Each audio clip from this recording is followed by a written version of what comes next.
morning, students. Today we will discuss about electrolysis. What is electrolysis?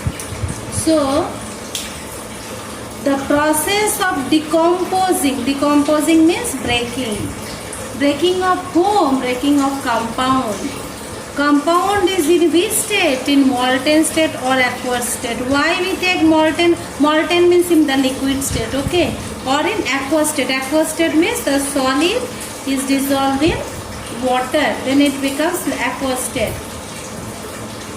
okay.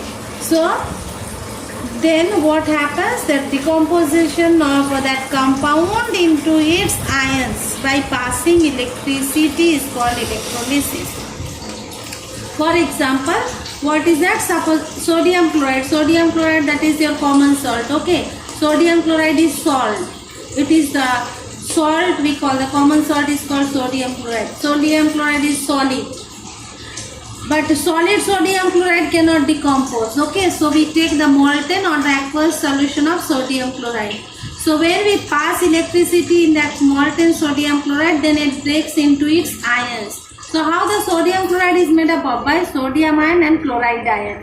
So sodium chloride breaks into its ion. Then this process is called electrolysis. Alright, that means the process of breaking or decomposition of solid in its molten or aqueous state into its ions by passing electricity is called electrolysis. Similarly, water can also be decomposed. Water is made up of hydrogen ion and hydroxyl ion. Water, by passing electricity, it breaks into hydrogen ion and hydroxyl ion. So this is called electrolysis. Alright. Now, there are two types of electrolytes. Before that, how the electrolysis is carried away? So electrolysis is carried away in a cell. You can see an electrolytic cell where the electrolysis is done. And we always keep that compound in its molten state or aqueous state as electrolyte in the electrolytic cell. Then we take two rods. They are called electrodes. One rod is connected to the positive terminal of the battery. Another rod is connected to the negative terminal of the battery. Alright. Then when it is connected, then electricity is passed. Because these rods are dipped into the solution, into the electrolyte, so what happens? This compound breaks.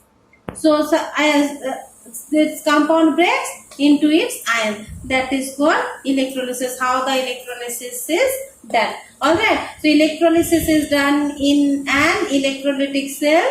Then there are two rods. One is connected to the positive terminal, that is called anode. Another rod is connected to the negative terminal of battery, that is called cathode.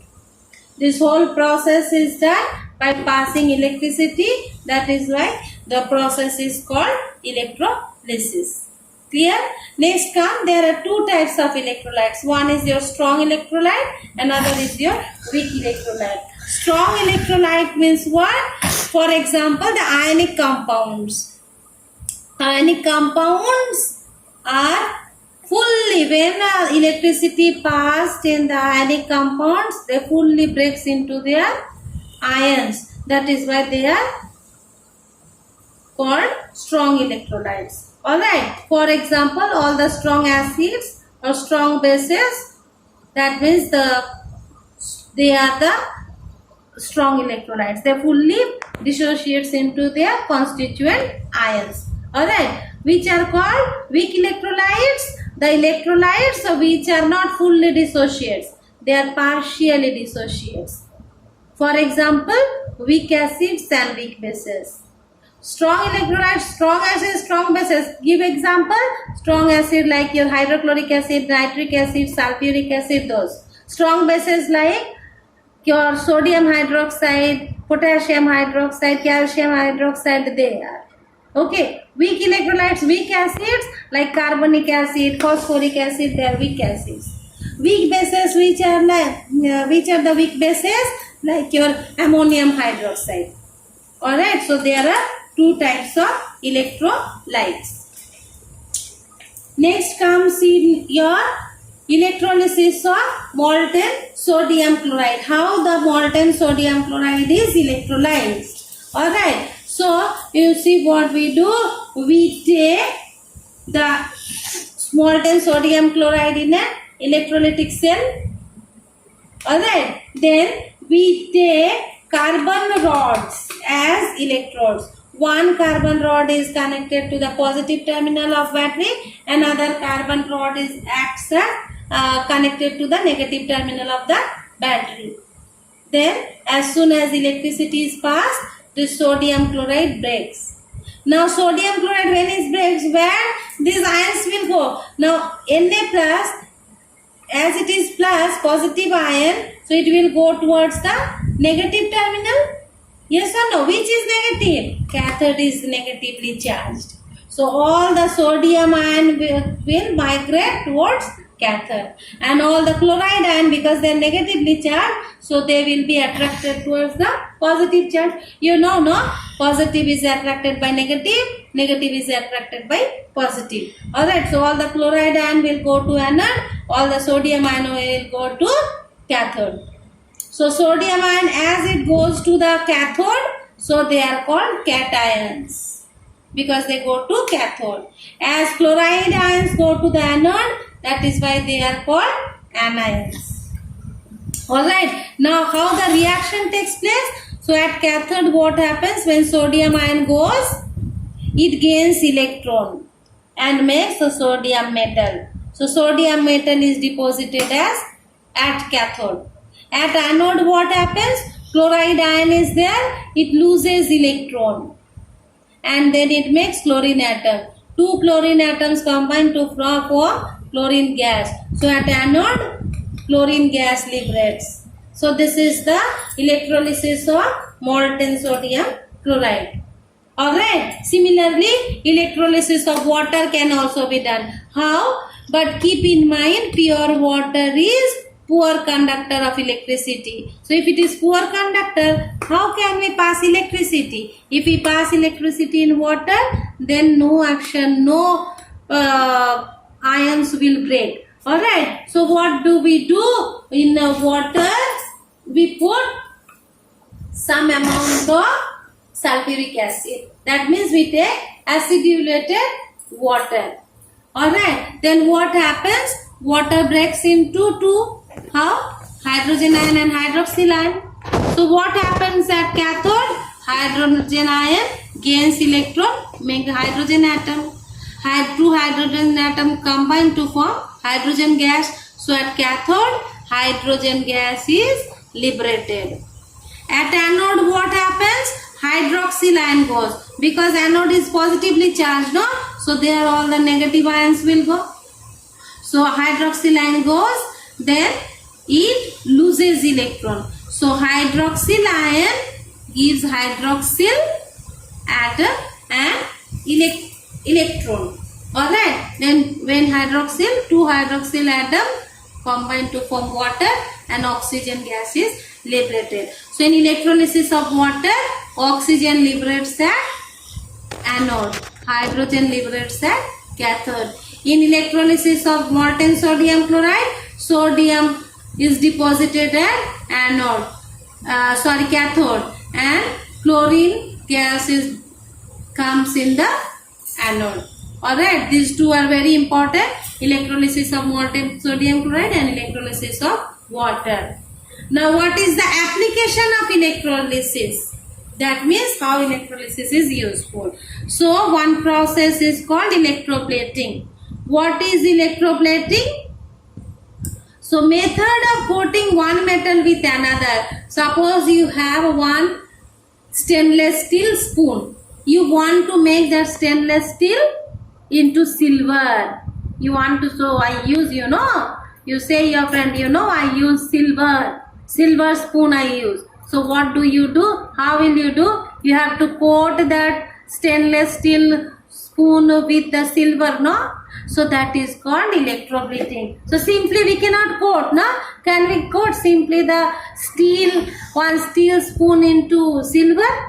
We cannot. So how? So method of coating one metal with another by passing electricity. So when we pass electricity, then that process is called electroplating. Alright, how the electroplating is done? So how do we do in electroplating? You know, in electrolysis one cathode is there and one anode is there. So we make the cathode with what? One object on which the electroplating is done. That means suppose if we take the example of stainless steel with silver, so stainless steel spoon we will take as cathode. Alright, and anode, how the anode is made up of? The metal to be coated. So suppose if we want to put silver over stainless steel, so we have to take silver as anode.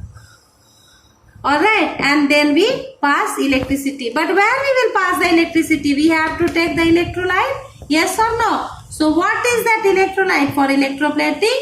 So compounds of the metal to be coated. That means which is to be coated. So suppose if we want to coat stainless steel spoon with silver, so we will take silver compound as electrolyte. Understood? We will take silver compound as electrolyte. Then only when we pass electricity, so silver will come and then it will deposit, because silver is positively charged, no? So it will deposit on cathode. So cathode already stainless steel, that spoon is there. So where it will go? It will cover that stainless steel spoon. In this way electroplating is done. Alright, next come your purification of pure substances. So already in 7th standard you have studied about distillation. No, distillation is one way of to get the pure water. Yes or no? Distilled water which we use in your in the battery of your inverter we use, no? So that is distilled water, which that is the pure water, free from any minerals or impurities. Yes or no? Another method to purify pure substances, there are two physical states, you know, physical properties, chemical properties. So melting point is one, to know whether the substance is pure or not. So what is melting point? The temperature at which a solid changes to liquid. Melt, from the name itself you can understand, melt means what? Solid changes to liquid. So the temperature at which the solid changes to liquid, that temperature is called melting point of the substance. Alright, as you all know, melting point of pure ice, that means pure water, is 0 degree centigrade. That means at 0 degree centigrade water, that means ice, starts to melt. Alright, that is called melting point. So for that, what we do one experiment. How we know that the melting point of ice is 0 degree? So what we do, we take one funnel. In this funnel we put some ice cubes. Alright, then one thermometer is put into that funnel. You see the bulb of the thermometer should be inside the ice cubes. Alright, now we will note down the temperature. So now we have kept the thermometer, earlier it was in the room temperature. Now we kept the thermometer where? Inside the ice cube. So what do you expect? The temperature will fall. Yes or no? Now when the temperature, we will keep on seeing the temperature falls. And what will happen to the ice cubes? Slowly the ice cube starts melting. When the ice cube starts melting, then from the funnel, what will happen? Water will come out. So simply we cannot allow the water to pass away. Yes or no? So we take one beaker just beneath the funnel. Alright. So what happens? Temperature keeps on falling and falling. Alright, then one stage will come, then you will see some ice cubes fully converted into water and they are collected inside the beaker. And then what you will observe that temperature is 0 degree. If the ice is made up of pure water, then surely the temperature will come 0 degree centigrade. So the temperature when ice has completely melted to water, that temperature we note down and we see that temperature should be 0 degree centigrade, because 0 degree centigrade is the melting point of water, pure water. Alright. But if suppose the water is impure, then 0 degree will not come. Then 0 degree will not come. Then what will come? Melting point will come less than 0 degree centigrade. Alright, melting point will come less than 0 degree centigrade. But if it is, these ice cubes are made up of pure water, then surely temperature will come to 0 degree. Next come your boiling point. So from the name itself you can understand boiling. Boiling means when the water starts boil, liquid starts boil. So the temperature at which the liquid change to what? The vapor stage. And all of you know that boiling point of pure water is 100 degree centigrade. But if the water is not pure, because in water, you know, water is universal solvent, so many impurities are there. Like your tap water, it contains many minerals. So in that case, the boiling point will not come 100 degree. It will come more than 100 degree, because those substances, those in the soluble substances also will be considered, no? So if it is not the pure water, boiling point will come greater than 100 degree. But if it is the pure water, then you will see the temperature will come 100 degree. So let us do one more experiment. So we will take pure water in a round bottom flask. Alright, and then we will put one thermometer. The bulb of the thermometer must be inside the water. Alright, now we will heat the round bottom flask. So as we are heating, so what do you expect? The temperature will rise? Yes or no? So when you will see one time will come, you will see even if we are heating the water, but the temperature is constant at 100 degrees centigrade. That means that temperature when the water starts to become in the vapor state. So that temperature is 100 degrees. So even if we heat the liquid that time, but the temperature will remain constant.